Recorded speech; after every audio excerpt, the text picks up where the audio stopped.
Hey everyone, my name is Danilo Petrovic. I'm Ilya Marchenko. I'm Denis Kudla. I'm Evgeny Donskoy. I'm Henry Laaksonen. I'm Peter Torebko, and you're listening to the Game to Love podcast.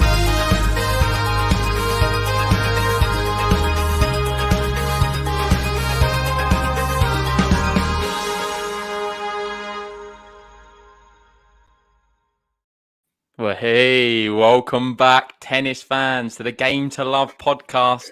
And today we're doing a very special episode on everything Laver Cup. And you can see there to my left, I'm joined by John Silk. How are we doing, mate? Not bad, not bad. I think I'm a little bit less pumped than you, though, right?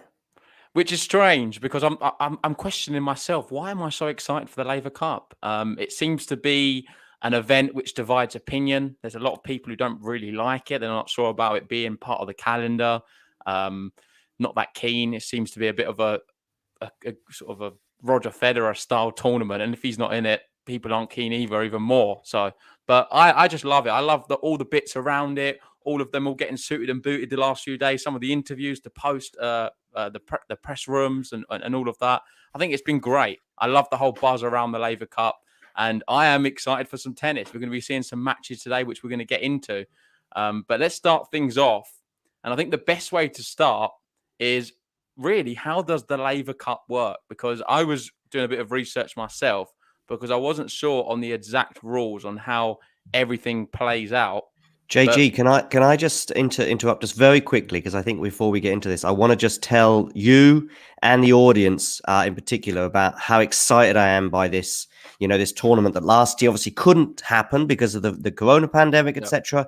And I tell you what, I'm so pumped that, who can forget Montgomery helping, Europe win in years gone by, Nick Faldo and Seve Ballesteros. We all remember those amazing people from yesteryear and how we can get it up the old Americans like Tiger Woods and Phil Mickelson. Hang on a second. I think I've got the wrong sport.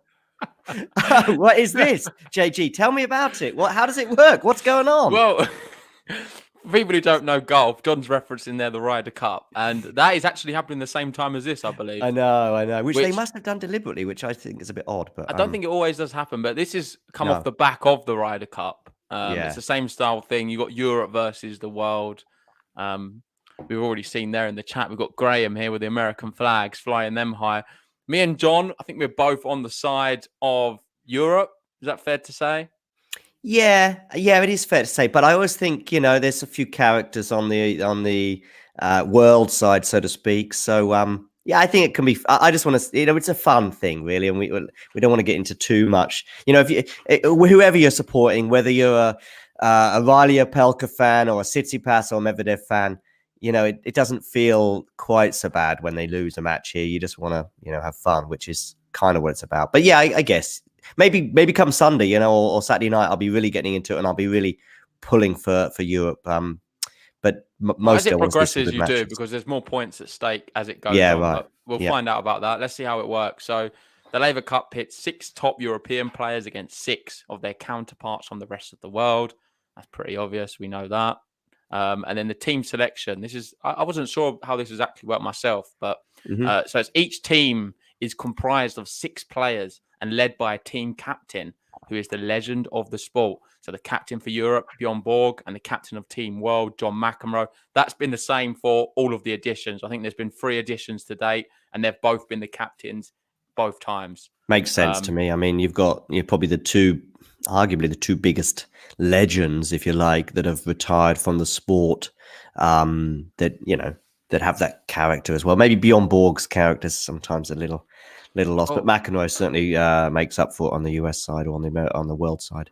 One day, could we see Roger Federer, captain of Team Europe? I feel like it's written in the stars, isn't it? It's going to happen. The thing is, the thing is, though, with tennis in the last 15 years, really, is that there's been not so much elsewhere, if you like. It's been all Europe dominated in terms of the talent. But anyway.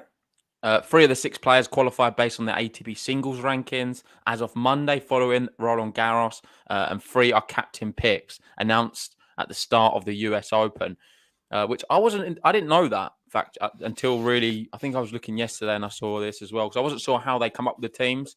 Hmm. I wasn't sure if it was just all picked by the captains, but it seems that 3 are just done based on the rankings, and then 3 are sort of discretionary picks. I think it's a similar thing without going on too much about my joke earlier, but the Ryder Cup as well, that has a similar thing where it's like a couple of wild cards, if you like, and the Laver Cup and these things you need the wild cards because we'll get to the lineups in a minute, and you'll soon figure out who the wild cards are.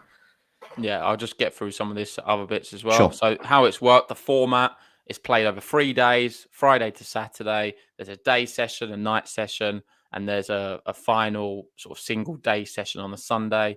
Mhm. Each day, there's 4 matches are played, 3 singles and 1 doubles. Both singles and doubles are best of 3 sets with ad scoring. And in the event of 3 sets, it will go to a sort of a match tiebreaker, first to 10 setup. And then each player competes in at least 1 singles match during the first 2 days. I think they can play over the duration. You could potentially play 2 singles. And then doubles, you have 4 out of the 6. But I think I'm jumping the gun. So no player can play singles more than twice during the 3 days. There we go. And at least 4 of the 6 players must play doubles. So no double combination is played more than once, unless for the decider on day 3. The winning team must reach 13 points. And then if there's a tie, which I think is highly unlikely in my opinion, but if we are, there will be a decider, which is played as a regular set with ad scoring and a tiebreaker. And Just one set, is that? Just 1 set, right? 1 set as a doubles match, which, if I'm honest, if it does go to a tiebreaker, you've got to be honest, Team World, you'd expect them to win it.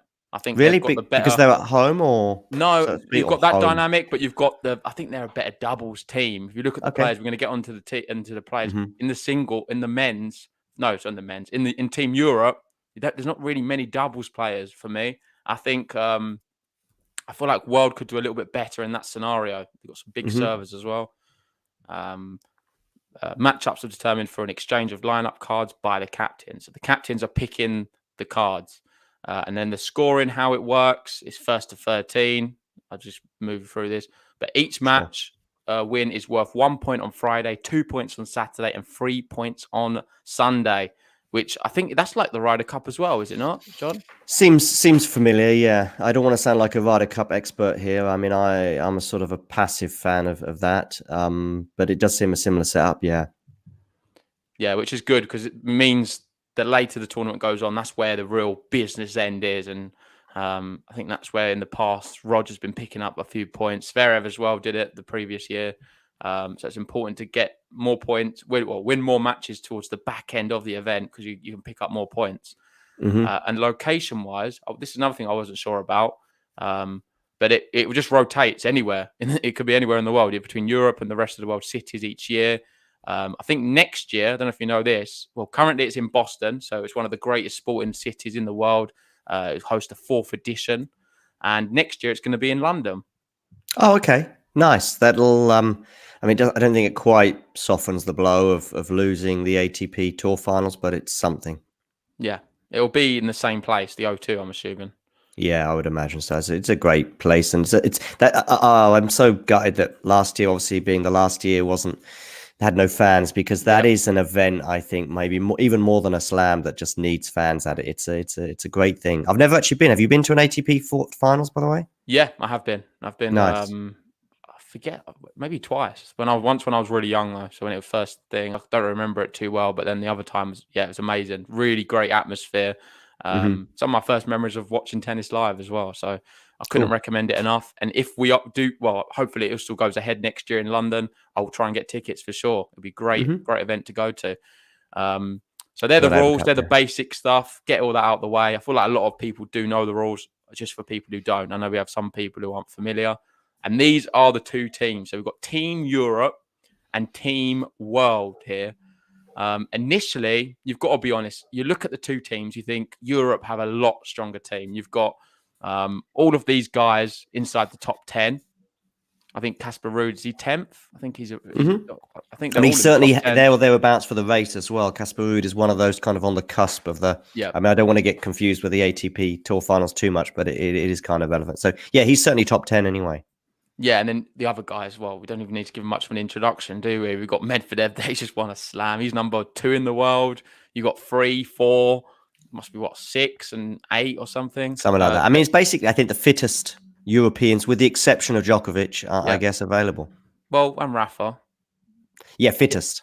Oh, okay, fittest. Yeah, not letting you discount him. And then Team World, you've got a bit of an array. For me, I look at it as the team of the giants. You've got a few serve bots there in Isner and Pelka. Kyrgios, he's a bit of a serve bot as well. You can throw him in the hat. Yeah, definitely. Felix has got a good serve as well. It seems like the flair players are going to be like sort of the Schwartzman, Shapo.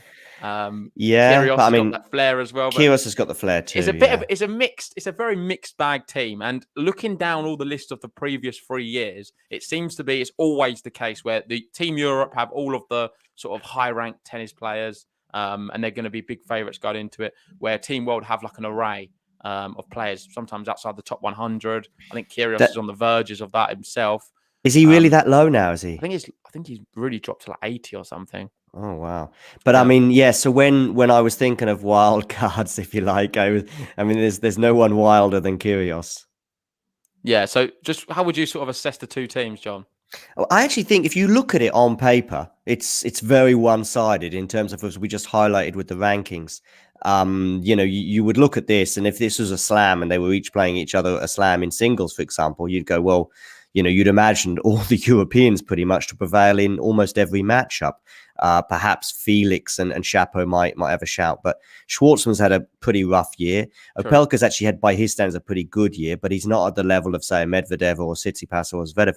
However, and there's always a however here, and it's a tournament. It's going to be in the US. It's going to be on the hard courts. That changes things a bit. We've got a few, obviously, North Americans there that I think we do see at the Masters events in particular, how the North Americans sort of do slightly better in North America. And I don't think it's just about having the fans there. I think, you get used to the courts and stuff. We see a lot of people trying to eagerly get out to North America long before the US Open starts, if you like. It's about 6 weeks or 4 weeks of that to get them used to those courts, because I think there are slight differences, temperature, etc. So with that in mind, and with the doubles element and the wild sort of element and the home sort of, not home support, I mean, with Team World, but we do look they at will it get a lot of support from the Americans. Of course they will, yeah. So and they can be a bit of a rowdy bunch as well, as we've seen from the US Open. Right, exactly, yeah.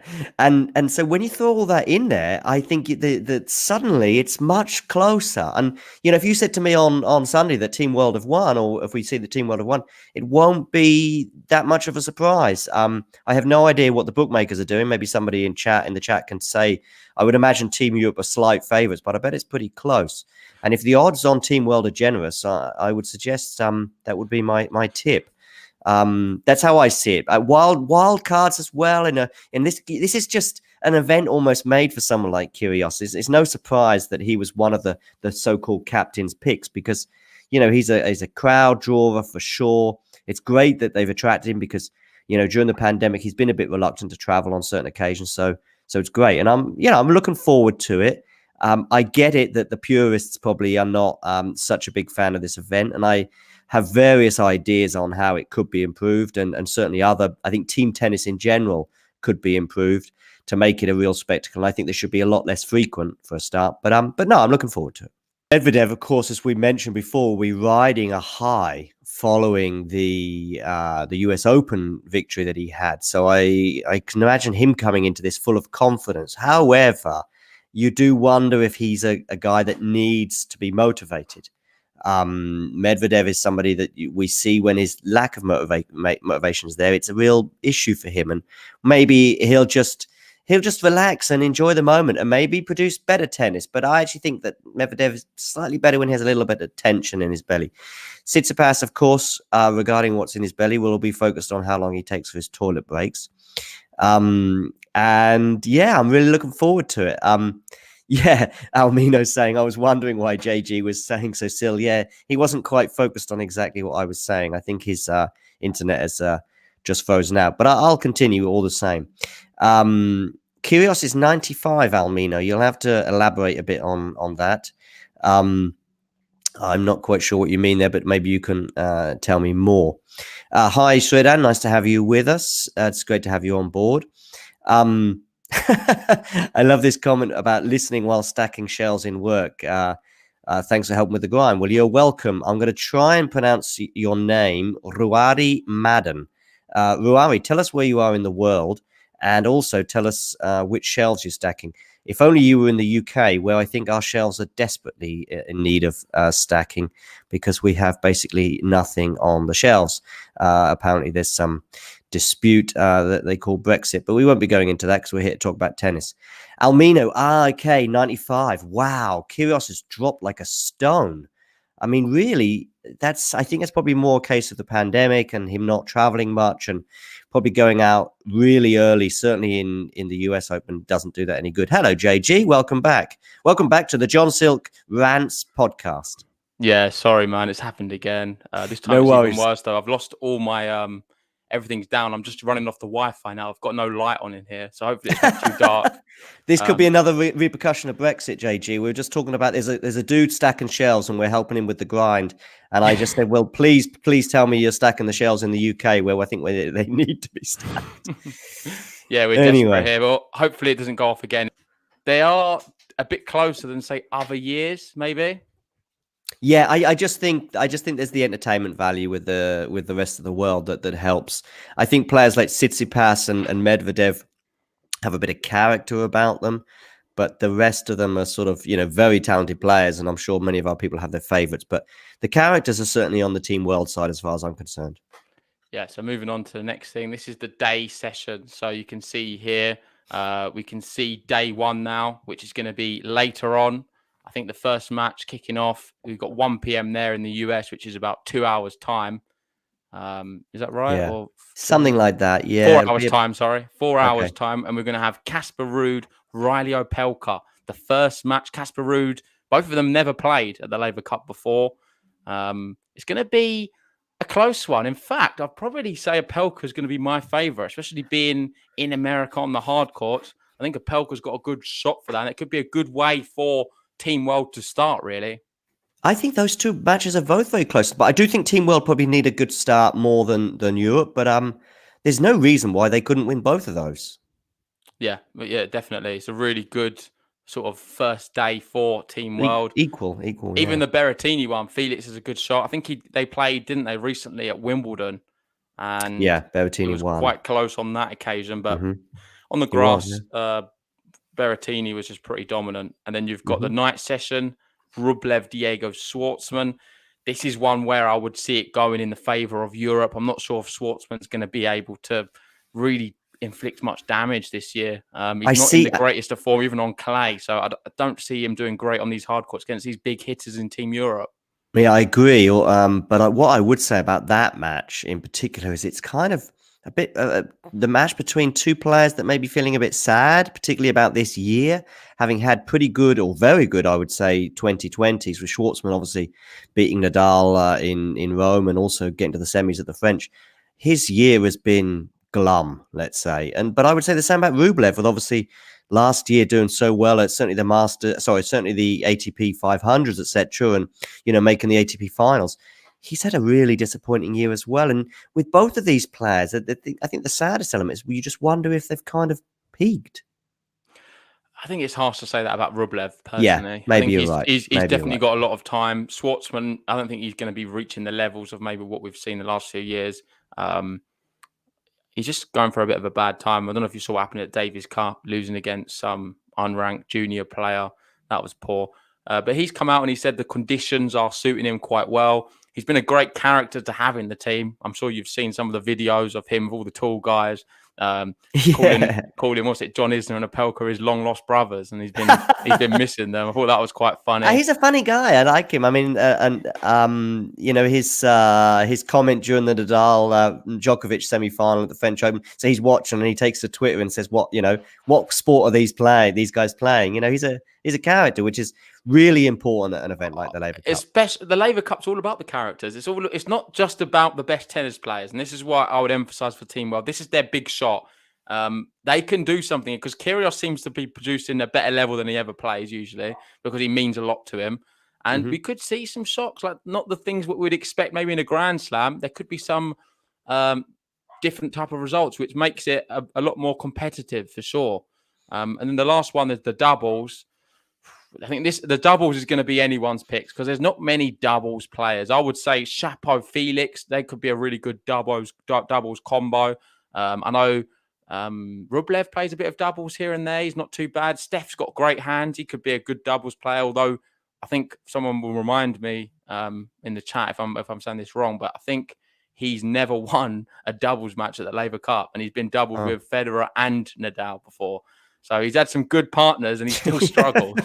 He's had two of the best of all time. That doubles match, though, if it comes down to just what we know of them in terms of singles, never mind you throw in that Chapo stat, it should be fairly one-sided and a comfortable win for Zverev Berrettini. But like I say, you just don't know. Doubles can be a very different domain. I mean, I saw Zverev in particular at the ATP Cup earlier this year, seemed to be okay at the beginning of the year. And also, actually, I think Berrettini was on the winning team altogether. I think Italy won that ATP Cup, didn't they? Or was it Russia? Italy won it, I think. Or certainly Italy and Russia did well. Maybe that was I think Russia won. Russia won, they. But anyway, but you just don't know with doubles. But it could be. I mean, you've got three massive servers there in that match. I mean, Berrettini probably isn't as well known as Zverev, but his serve is pretty big too. Oh yeah, his is huge. I'm just checking who won the ATP Cup because you've got me confused now. I'm interested to know who it was. I don't know. Was it Italy? Oh, I'm getting confused because it's been 1 week. No, it was Russia. Yeah, it was Russia. That was the final. Yeah, I got carried away with Medvedev versus Berrettini was a match, and I think Medvedev did beat him on that occasion. Gotcha. I see this double's going a bit differently to you. I think John Isner Chapo could take him.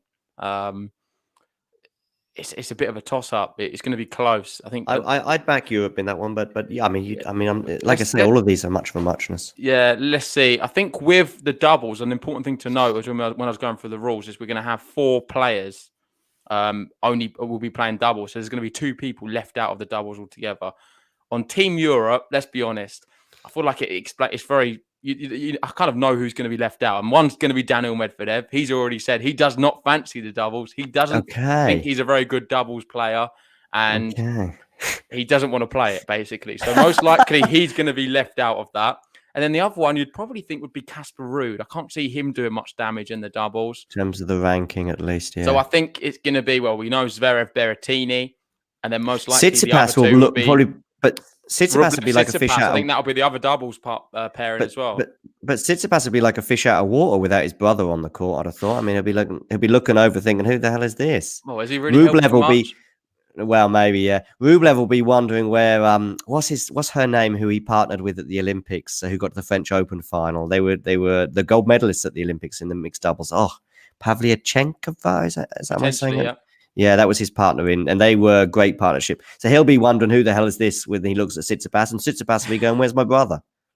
I think it could work well, Rublev Tsitsipas in the doubles. But let's see if that is a scenario. We don't know that. Oh, you know what would be an amazing partnership for Europe? Tsitsipas Medvedev. I mean, as you say, it's not going to happen but that would be that's what you got to do. Popcorn moment. That's the popcorn. And not just that. I'll tell you the match I want to see in the singles: Casper Ruud Kyrgios, because. There's they hate each other. Okay. They really, really don't like each other. And it's not like one of them sort of rivalries, which is a bit forced or the media sort of antagonize it and make it worse. They generally just don't like each other. And they've had some very choice words on Twitter. The exchange it's been ongoing really since the start of the pandemic until now. And if we are to see them two face it off, there's going to be some bad blood because neither of them want to lose.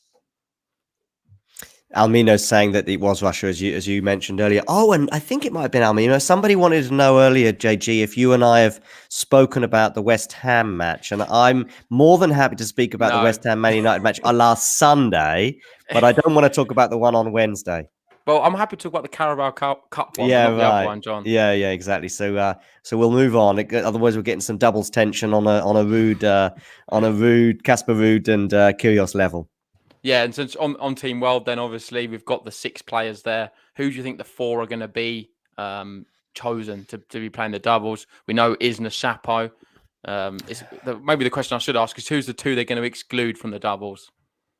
I mean, so I think the 2. I mean, what about Kyrgios? Has he got any sort of form in doubles? The full list, so I can have a look. Yeah, let me have a look at the full list so I can compute it. But I mean, Kyrgios, again, somebody in the chat might let us know, but you would imagine in ranking alone, as Almino, I think it was pointed out earlier, he's down to 95 in the world. And you mentioned as well, he's, looking at that sort of area. So in terms of form and stuff, you'd probably drop Kyrgios. And It's got to be Diego, surely. drop Diego.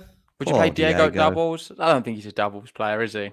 I mean, maybe you'd have a look to see how he does in his singles match in the first. When will they make up their mind? They don't have to make them up their mind today, do they? No, I think it's just done as it. Yeah, that's a good point. So you might look at who's the playing captains well. Get to choose. I'm not sure if they put it in at the start or whether it's just got it sort of as the tournament progresses. You'd imagine it would go as the tournament progresses. I think, again, a Ryder Cup reference. A Ryder Cup, they sort of submit their sheets, so to speak, the night before. It's like, this is how we're going to do it based on what's been preceded it. And I think the Laver Cup is the same. So I understand people saying, yeah, drop Diego, and someone else saying drop Felix. I probably wouldn't drop Felix because he's obviously in pretty good form at the moment. But for me, it's Kyrgios and one other. But if I say, Schwartz is good at doubles. We've got Almino saying he's not bad at it. I think that's a tough one. Okay. Listen, mine could be unpopular, but I'll probably Chapo? drop. Wait, has Opelka been selected already? He's playing tonight for sure in the doubles, isn't he? I think it's him against Zverev and John Isner. Oh, John Isner. Yeah, I get those two confused. Yeah, so I think so Chapo and Isner are definitely playing in the doubles. They've already been selected. So I'm going to be going for Diego and Opelka. I would leave them out of I would leave them out of the doubles personally. That makes sense. But part of me would love to watch Opelka Isner. I think everyone would love to see them two play doubles together. I think that would be so funny. I don't know. It depends. Come on, John. I would tune in to watch Opelka Isner in doubles together. Just one serve after another. It would just be entertaining. If they were, I tell you what would be fun if they alternated. If someone served from the juice side, someone served from the ad side, and they did that in every game, rather than because it would be every second game. Imagine you're standing the other side of the net and you see Opelka and Isner sort of shadowing over you. It'd be like one of the most feared doubles pairings ever. Imagine if those two could get the rest of their game put together. I mean, they'd be a real force. But the other one who would be at the net would cover a lot of the net as well. So yeah, it would be pretty difficult. You wouldn't be able to lob them, would you? At the net? No, but volleys. Well, we're going to find out. One thing I just want to reiterate though is I think if once you had these matches this afternoon, also Rublev against Schwartzman, if you see Schwartzman wipes Rublev off the court and he's feeling good, then I think you can act upon that. But I understand what you mean with dropping Diego for the doubles. Oh no, Diego for me is Casper Ruud, Diego on either side. I think they're the first two names to wipe off. No offense to them, I just don't see them as doubles players. But here we go. The electric's coming back on, as you can see. Which is good. The Wi-Fi was okay though before, which is okay. It's good to know in future if I ever need it. I forgot what I was saying now, but I think we've sort of summed it up as it is. We've gone through day one. I think the last thing left to say, though, John, is how do you see this one playing out? What's your sort of final thoughts on it? Team Europe will be the big favourites. They've got the higher ranked players. I think you've got World playing in America. There's going to be, they're going to be gunning for it. They're desperate to try and win one. Historically, Team Europe have won every single time. I can bring up the scores as well because it was quite fascinating to see. There was some close ones, but ultimately it's always one way. And that was the first one. 2017 was 15-9. We had 2018, 13-8. 2019, which was the super close one. I think it went down to the last few matches, was 13-11. Yeah, that was close. Was that in Switzerland, that one, somewhere? Yeah, in Geneva. That was the last one. So I remember that one. 2020, we didn't have it. 2021, we've got it right now. What I want to know from you, John, is how close is it going to be? You don't have to give the exact score, but do you think it's going to be within a few points? Is it going to be like a 2019 closeness, or is it going to be a bit more one-sided, like the first edition in 2017, which was about 15-9? It's not that one-sided. It could be a lot worse.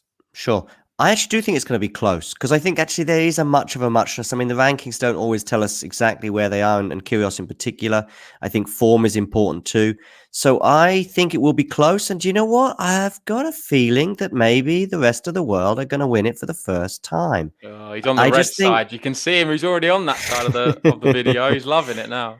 I just think I just think that there's so many elements to this that, like I say, if these guys all played each other at a slam in a singles match in the fourth round or the quarterfinals or something, you'd probably back, the pretty much every European almost in every single matchup, just about. I mean, the top rest of the world player is probably Felix. Probably, I don't know about in terms of the ranking right now, but Felix and Chapo, and they're not anywhere near the level of Medvedev, Tsitsipas, etc. As we saw, Medvedev wiped Felix off the court in a big match just recently, and Berrettini beat Felix as well, albeit a much closer match at Wimbledon. So, but that's where I want to stop with this, because really this is not about that. I mean, there is still an element of team to it. There is this different element. Will Medvedev be super motivated? He's on cloud 9, but will he be a bit more relaxed? I said, well, you were absent actually, JG. I said, I think Medvedev needs a bit of fire in his belly to produce his best. He'll still be fun, but to produce his best, I think he needs a bit of tension, and I think that'll be gone. This could be a chance for a few players to blow off a few cobwebs or a few issues. Tsitsipas, for example, his form's dipped quite a bit recently. So has Casper Ruud, despite winning those tournaments earlier this year. So, and Schwartzman in particular. And I'm going to go with the rest of the world. What about you? As a close one, so a close rest of the world on the Sunday. I'll go 2 points. 2 points in it. Something like that, like 2019. And we all remember the images of Nadal and Federer and jokes on the side. And that's the other thing, of course, we've forgotten to mention is you do get a bit of commentary on when the players are sat down between the breaks. And that's kind of some of the most amusing moments. And you hear Roger Federer using the F word as they enter the court. And you're like, what the hell? This is Roger Federer, Mr. Clean. It's one of my favorite parts. I love that. Right. That you hear people, especially when they go back to their seat, and you can see in the changeover, exactly, getting some tips from the other players. Interesting to see what they're thinking inside their head, because often we don't get to see any of that. Right, exactly. So I love that dynamic. I like the fact that the captains are very involved, and we've got 2 legends of the game doing that. So it's a great tournament, and I'm going to be going for Europe to win. I'm pretty confident in it. I know you're going for Team World, but I just think the class is just, there's abundance. There's an abundance of class in Team Europe. There's so many good players there. And I think they'll rise to the occasion. I think they're going to get off on the fact that the crowd are against them. We've seen Medvedev already win in the US recently, and he had a lot of the crowd against him then. So I don't think that's going to be playing too much of a factor. Tsitsipas seems to be quite thick-skinned as well, in terms of he's been through a lot. The media sort of going against him, people in the stadium and things. I think he's going to be up for the challenge. I just don't see many weaknesses in that team. And even if we're looking at Casper Ruud, he's finding some great form, playing well on hard courts. And I think someone did put in the chat earlier, I don't know if you read it out when I was away, he's beaten Apelka the last 2 times on hard courts, which I thought was very fascinating. Right. Yeah, that's interesting. But really what we want to be seeing is we want to see Medvedev do the fish. We want to see Tsitsipas take a long toilet break. We want to see Kyrgios lose it somehow. He's got a myriad. That's going to happen regardless. He's got a myriad of options, really, unlike some of the other players that have their own thing. Who else have we got out there? I mean, Felix sometimes has a meltdown, certainly in terms of his play. But yeah, we want to see some. Sorry? Chapo. Oh, well, Chapo. My goodness. Yeah, he can have a meltdown for sure. A meltdown and a half. So let's hope we get to see some of that. Maybe a couple of smash rackets within reason, and make it a fun tournament. Listen, I know with my prediction of the rest of the world, it's a little bit left field almost, even in a 2-horse race. I know I'm backing the underdog in terms of talent alone, but sometimes you got to stick your neck out. I mean, I don't want to be boring Ben and just hit.